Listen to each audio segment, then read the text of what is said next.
कुशीनगर से बड़ी खबर हमें मिल रही है। वैक्सीनेशन में सीएचसी नेबुआ नौरंगिया की लापरवाही सामने आई है। कुछ मिनट के अंदर स्वास्थ्य कर्मियों ने एक महिला को 2 बार वैक्सीन लगा दिया। नेबुआ नौरंगिया ब्लॉक के रामपुर खुर्द की महिला को यह वैक्सीन लगी है और महिला को अब साइड इफेक्ट का डर सता रहा है। यहां पर मेडिकल स्टाफ की लापरवाही सामने आई है। कुशीनगर में कुछ मिनट के भीतर ही एक महिला को 2 बार वैक्सीनेट कर दिया गया। कोरोना वैक्सीन की 1 डोज उसे लगाई जानी थी, लेकिन थोड़ी ही देर के अंतराल पे दोनों डोज उसको लगा दी गई। ये महिला अब खौफ में है, इसको साइड इफेक्ट्स का डर सता रहा है। ये बड़ी लापरवाही सामने आई है कुशीनगर से। नेबुआ नौरंगिया सीएचसी का यह मामला है, जहां पर कोरोना का वैक्सीन लगाया जा रहा है और यहां पर एक महिला भी वैक्सीनेशन के लिए पहुंची, लेकिन उसको एक एक करके दोनों वैक्सीन कुछ मिनटों के अंतराल पर लगा दिए गए। एक महिला को 2 बार वैक्सीन लगा दिया गया चंद मिनट के अंतर पर। यह महिला अब डरी हुई है। नौरंगिया ब्लॉक के रामपुर खुर्द की यह महिला रहने वाली है, जिसको ये दोनों वैक्सीन एक साथ कुछ मिनट के अंतराल पर लग गए हैं। इस महिला को अब साइड इफेक्ट का डर सता रहा है। आपको बता दें, ये पहला मामला नहीं है। इससे पहले भी इस तरह के मामले सामने आए हैं, जहां पर लोगों ने यह दावा किया कि उनको एक ही दिन में कुछ मिनटों के अंतराल पर 2 वैक्सीन लगा दिए गए। कुशीनगर से भी अब ऐसा ही एक केस सामने आया है। नेबुआ नौरंगिया ब्लॉक में एक महिला को दोनों वैक्सीन एक साथ लगा दिए गए चंद मिनट के अंतर पर। सीएचसी के स्वास्थ्य कर्मियों की बड़ी लापरवाही सामने आई है। आपको बता दें कि पूरे देश में इस वक्त वैक्सीनेशन ड्राइव चल रहा है। उत्तर प्रदेश में भी ज्यादा से ज्यादा लोगों को वैक्सीनेट करने का रिकॉर्ड बन रहा है, लेकिन इस बीच इस तरह की लापरवाही की खबरें भी चिंता बढ़ा रही हैं। कुशीनगर में वैक्सीनेशन को लेकर यह बहुत बड़ी लापरवाही सामने आई है। एक महिला को सीएचसी के स्वास्थ्य कर्मियों ने कुछ मिनट के अंतर पर ही दोनों वैक्सीन लगा दिए। कुशीनगर की यह घटना है, जहां पर एक महिला कोरोना का वैक्सीन लगवाने गई। लगनी थी 1 डोज, लेकिन दोनों डोज उसको लगा दी गई कुछ ही मिनट के अंतराल पर। अखिलेश हमारे संवाददाता कुशीनगर से फोन लाइन पर जुड़ गए हैं। अखिलेश, सबसे पहले तो बताइए, इस महिला की तबीयत कैसी है, ये कब की घटना है और कोई एक्शन इस मामले में अब तक हुआ है क्या? जी, मैं आपको बता दूं, आस्था, ये कल की घटना बताई जा रही है। कल जब वो महिला वैक्सीन लगवाने पहुंची तो उसको पहला डोज दिया गया और कुछ ही मिनट के अंतराल के बाद उसको दूसरा डोज भी दे दिया गया। जब उसने इसकी शिकायत की कि बाकी महिलाओं को सिर्फ 1 डोज लग रहा है, बाकी लोगों को 1 डोज लग रहा है, मुझे 2 डोज कैसे लग गया, तो प्रभारी चिकित्सा अधिकारी ने ये कहा कि कुछ नहीं होगा, आप आराम से रहिए। हालांकि उसको ये बताया गया कि आप आधे घंटे इंतजार करिए, कहीं तबीयत, डॉक्टर भी इस बात को लेकर घबरा गए थे, डर गए थे कि कहीं कोई दिक्कत न हो जाए, लेकिन ये महज संजोग है, भगवान की कृपा है कि कुछ नहीं हुआ है। बिल्कुल, तो आप जानकारी दे रहे हैं कि महिला सुरक्षित है, उसे कुछ नहीं हुआ है, लेकिन ये बड़ी लापरवाही स्वास्थ्य कर्मियों की सामने आई है कि एक ही महिला को दोनों डोज साथ कैसे लग गए। जानकारी के लिए शुक्रिया आपका अखिलेश। ग्रेटर नोएडा से अगली खबर, आईटीएस कॉलेज के कंप्यूटर लैब में आग लग गई है। लैब में लाखों रुपए के कंप्यूटर और कीमती सामान जलकर खाक हो गया है। शॉर्ट सर्किट फिलहाल आग लगने की वजह बताई जा रही है। दमकल की 4 गाड़ियां आग बुझाने में जुटी हैं। ग्रेटर नोएडा नॉलेज पार्क कोतवाली क्षेत्र के आईएसटी कॉलेज की यह घटना है, जहां पर कंप्यूटर लैब में आग लग गई। लाखों का इक्विपमेंट और कंप्यूटर जलकर खाक हो गए हैं। शॉर्ट सर्किट के कारण ये आग शुरू हुई और देखते ही देखते पूरे फ्लोर पर फैल गई। आप तस्वीरें देखिए, कितनी भयंकर ये आग थी कि इसकी लपटें बाहर तक निकलती हुई दिखाई दे रही हैं। फायर ब्रिगेड की गाड़ियां मौके पर पहुंची और इस आग को बुझाया गया, लेकिन तब तक बड़ा नुकसान हो चुका था। लाखों का इक्विपमेंट जलकर खाक हो गया था। शॉर्ट सर्किट के कारण ये आग शुरू हुई, क्योंकि बिल्डिंग बंद है। इसी कारण धीरे धीरे ये आग अंदर बढ़ती रही और उसने ये विकराल रूप धारण कर लिया। तो काफी देर तक अफरा तफरी मची रही। इस फ्लोर पर कंप्यूटर लैब है, जिसमें ये आग लगी और इसकी लपटें बाहर तक निकल रही हैं। गैलरी के बाहर खिड़कियों से ये लपटें निकल रही हैं। मतलब अंदर कितनी बुरी तरह ये फ्लोर पर आग फैल चुकी थी। फायर ब्रिगेड की गाड़ी मौके पर पहुंची और तब जाकर इस आग को बुझाया गया। आईटीएस कॉलेज की कंप्यूटर लैब में ये आग लगी। ग्रेटर नोएडा की यह घटना है।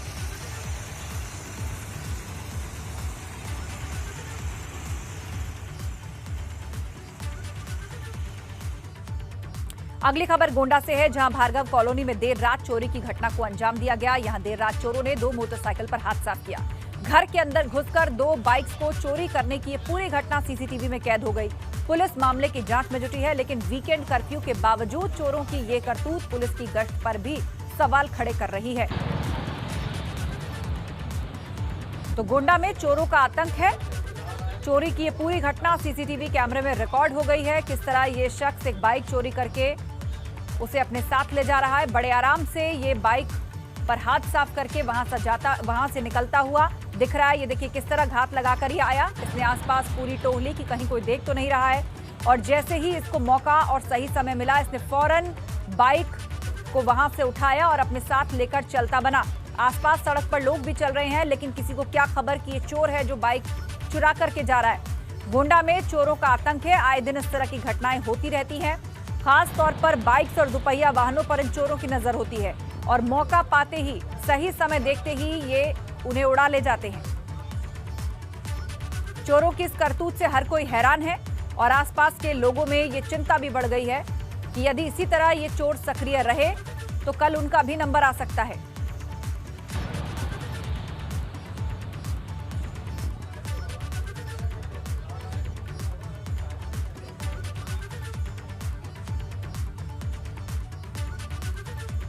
और अब लखनऊ से बड़ी खबर। आज लैब और ऐप लॉन्च करेंगे सीएम योगी। 11 BSL-2 RT-PCR लैब्स का लोकार्पण करेंगे सीएम योगी।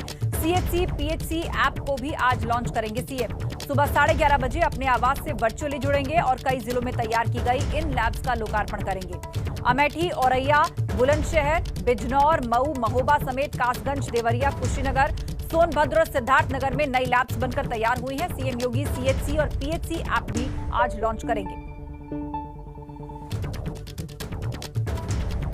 तो आज लैब और ऐप लॉन्च करने जा रहे हैं सीएम योगी।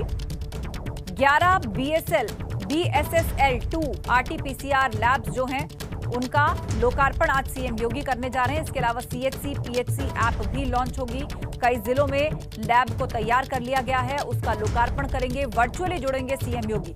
सुबह 11:30 बजे कार्यक्रम है जिसमें वर्चुअली सीएम योगी जुड़ेंगे और इन लैब्स का लोकार्पण होगा, और साथ ही ये एप्लीकेशन भी लॉन्च होगी। CHC PHC ऐप और 11 BSL-2 RT-PCR लैब्स का लोकार्पण होगा उत्तर प्रदेश के अंदर। टेस्टिंग क्षमता और बढ़ेगी। तमाम जिलों में ये लैब बनकर के तैयार हो गई है, जिसमें RT-PCR टेस्ट रिपोर्ट आएगी, जिसके कारण अब दूसरे जिलों पर निर्भरता कम हो जाएगी या खत्म हो जाएगी। कुछ ऐसे जिलों की जिनको अपनी टेस्टिंग के लिए दूसरे जिलों पर निर्भर रहना पड़ रहा था, तो ऐसे में रिपोर्ट्स में विलंब और सही समय से रिपोर्ट आना और रिपोर्ट की एक्यूरेसी और बढ़ जाएगी जब हर जिले की अपनी एक लैब होगी। इसके अलावा CHC PHC ऐप को भी सीएम योगी आज लॉन्च करने जा रहे हैं। कई जिलों में तैयार हो गई है ये लैब, जिसका लोकार्पण आज सीएम योगी करने जा रहे हैं। टेस्टिंग के मामले में आपको बता दें कि उत्तर प्रदेश एक नया रिकॉर्ड पहले ही कायम कर चुका है। पूरे देश में कोरोना टेस्ट के मामले में यूपी अव्वल रहा है, और धीरे धीरे इस कैपेसिटी को और बढ़ाया जा रहा है। 11 BSL लैब 2 बहुत जल्दी अलग अलग जिलों में ऑपरेट हो जाएंगी। उधर आज डिप्टी सीएम केशव प्रसाद मौर्य का मुरादाबाद दौरा है। नई दिल्ली से मुरादाबाद होते हुए वो गोरखपुर जाएंगे। 11 बजे मुरादाबाद के सर्किट हाउस पहुंचकर मुरादाबाद मंडल के लोक निर्माण विभाग, निर्माण निगम, सेतु निगम की विभिन्न परियोजनाओं का लोकार्पण और शिलान्यास करेंगे। लोक निर्माण विभाग की हर्बल वाटिका में वृक्षारोपण कार्यक्रम में भी वो हिस्सा लेंगे। पार्टी के पदाधिकारी, कार्यकर्ताओं, जनप्रतिनिधियों से बात करने के बाद प्रेस वार्ता दोपहर 12:50 पर विमान द्वारा गोरखपुर के लिए वो रवाना हो जाएंगे। डिप्टी सीएम केशव प्रसाद मौर्य का आज किस तरह का खास दौरा रहने वाला है, मुरादाबाद से वो गोरखपुर जा रहे हैं दोपहर करीब 1 बजे, उससे जुड़ी हुई विस्तृत जानकारी हम आपको दे रहे हैं। डिप्टी सीएम केशव प्रसाद मौर्य का मुरादाबाद दौरा है, जिसके बाद वो गोरखपुर निकल जाएंगे।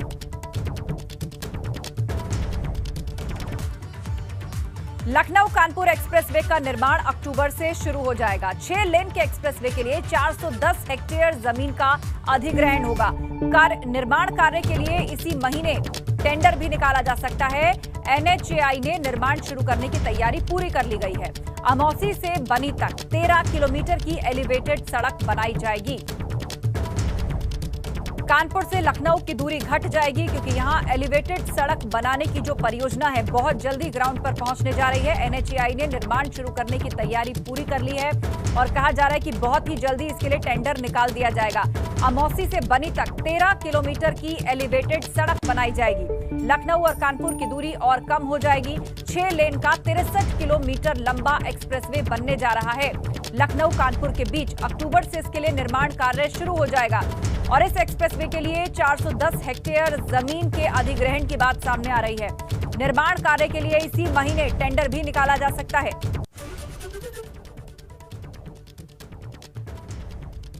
लखनऊ से कानपुर की दूरी घटाने के लिए ये अहम एक्सप्रेसवे बनाया जा रहा है। 63 किलोमीटर लंबे एक्सप्रेसवे के लिए भूमि अधिग्रहण का काम भी पूरा हो गया है और उसी महीने टेंडर भी निकाला जा सकता है।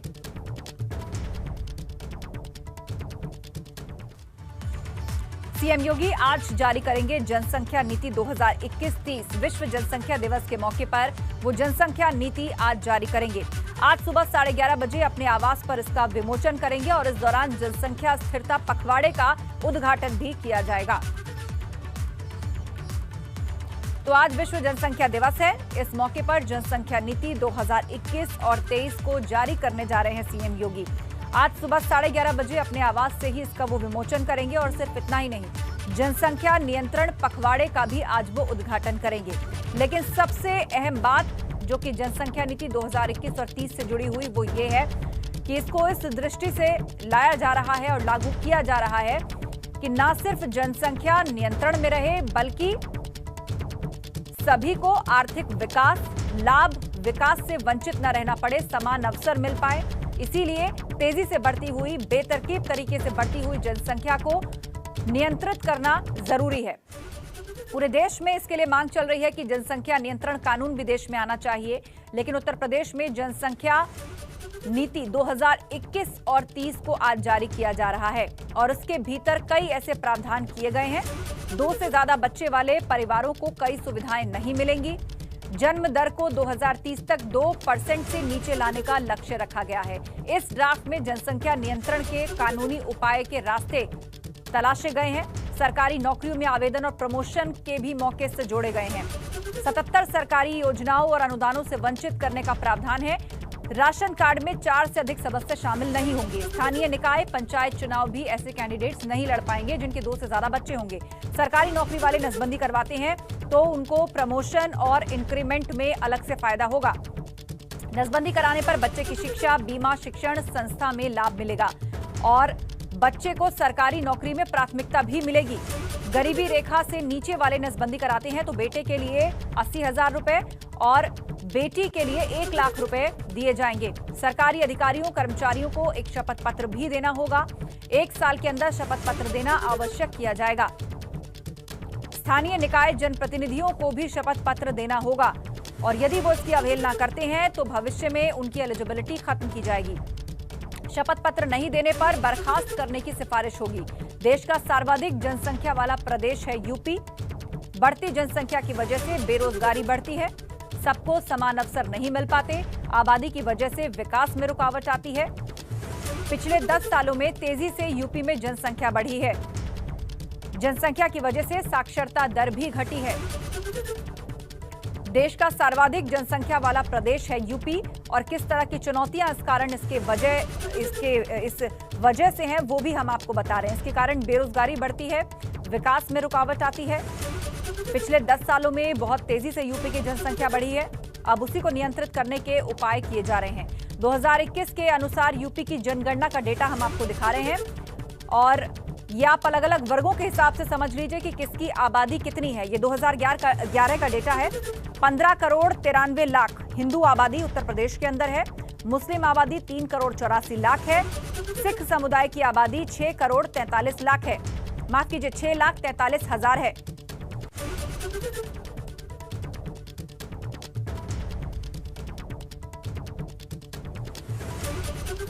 और अब बात करते हैं ब्लॉक प्रमुख चुनाव की, जिसमें बीजेपी का दबदबा रहा है। भाजपा ने 825 ब्लॉक प्रमुख सीटों में से 626 पर जीत हासिल की है। भाजपा प्रत्याशी 349 सीटों पर निर्विरोध निर्वाचित रहे। सीएम योगी ने जीत पर खुशी जाहिर की। चुनाव की अहमियत इस बात से समझी जा सकती है कि पार्टी की बम्पर जीत पर पीएम नरेंद्र मोदी ने बधाई देते हुए इसे योगी सरकार की नीतियों की जीत बताया है। नतीजों को देखें तो सपा 100 का आंकड़ा भी नहीं छू पा रही है। सपा को 825 में से महज 98 पर जीत हासिल हुई। वहीं कांग्रेस केवल 5 सीटों पर सिमट कर रह गई, जबकि 96 सीटों पर अन्य उम्मीदवारों को जीत हासिल हुई है।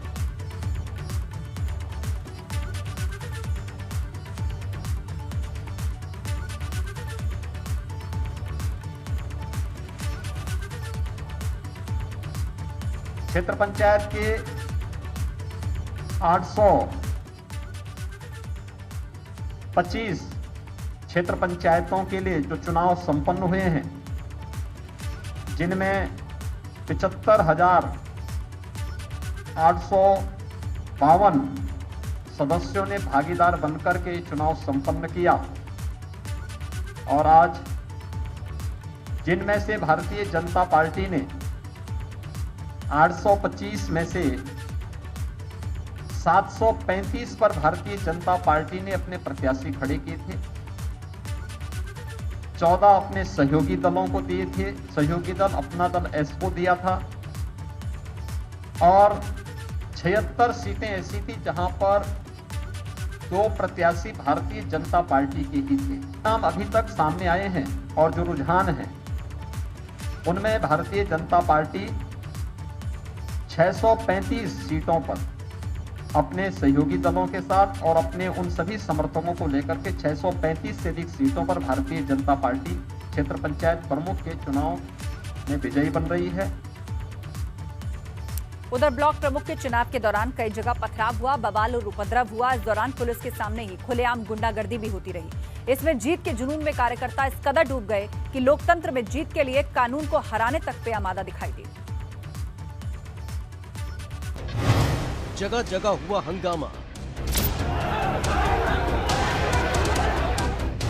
कई जगह जमकर हुआ बवाल।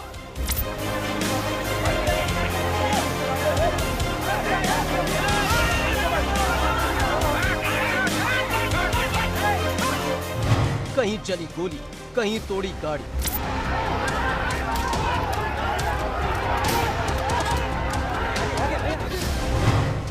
लोकतंत्र पर भीड़ तंत्र हावी।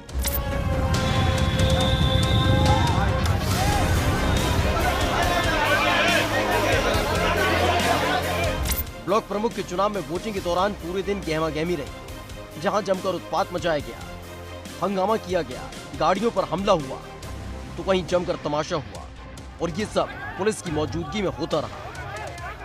सबसे पहले आपको चंदौली की तस्वीर दिखाते हैं, जहां लोकतंत्र की दुहाई देने वालों ने कानून को कुचल कर रख दिया। इस दौरान जमकर मारपीट हुई। चंदौली के सदर ब्लॉक पर अचानक से हड़कंप मच गया, जब पुलिस की मौजूदगी में कार्यकर्ता आपस में भिड़ गए और फिर जमकर मारपीट होती रही।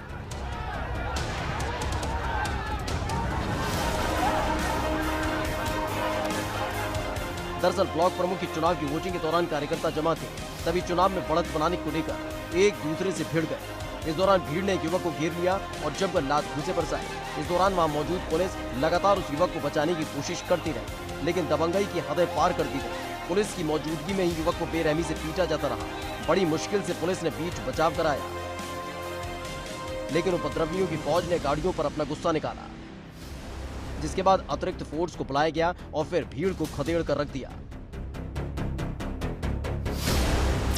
अमरोहा में भी 2 गुट आपस में भिड़ गए। इस दौरान एक दूसरे पर टूट पड़े और फिर बेरहमी से पीटा गया। इस दौरान उपद्रव करने वालों के हाथों में जो आया उससे वो वार पर वार करने लगे। अचानक से हुए बवाल से हड़कंप मच गया और भागदौड़ मच गई। अमरोहा के जोया ब्लॉक में वोटिंग के दौरान 2 गुट आपस में भिड़े थे, जहां लात घूंसे जमकर बरसाए गए। काफी देर तक जोया ब्लॉक पर मारपीट और हंगामा होता रहा, जिसके बाद पुलिस पहुंची और फिर पुलिस ने भी एक्शन दिखाया। लाठियों के जोर पर उपद्रवियों को खदेड़ दिया। जो थोड़ी देर पहले तक जमकर बवाल कर रहे थे, उन उपद्रवियों को घेर घेर कर पुलिस ने जमकर पीटा। ये तस्वीरें अयोध्या के सोहावल ब्लॉक की हैं, जब ब्लॉक प्रमुख चुनाव के दौरान भाजपा समर्थकों ने जमकर बवाल किया।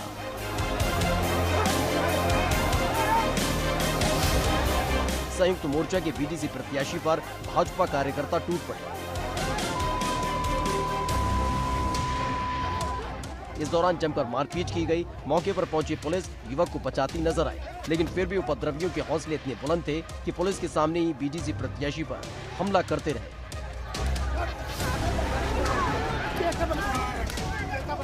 और ये सब तमाशा सिर्फ ब्लॉक प्रमुख चुनाव में जीत के लिए होता रहा।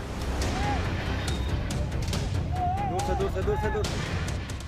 Bureau report, ABP Ganga.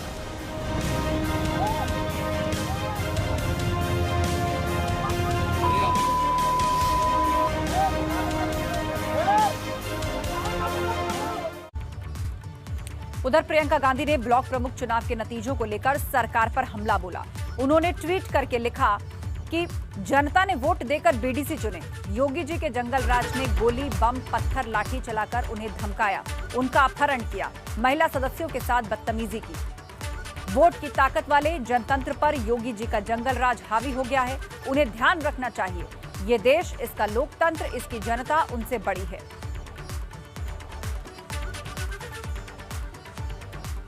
और अब बात करेंगे आम आदमी पार्टी के देवभूमि प्लान की। आज देहरादून आएंगे दिल्ली के सीएम अरविंद केजरीवाल।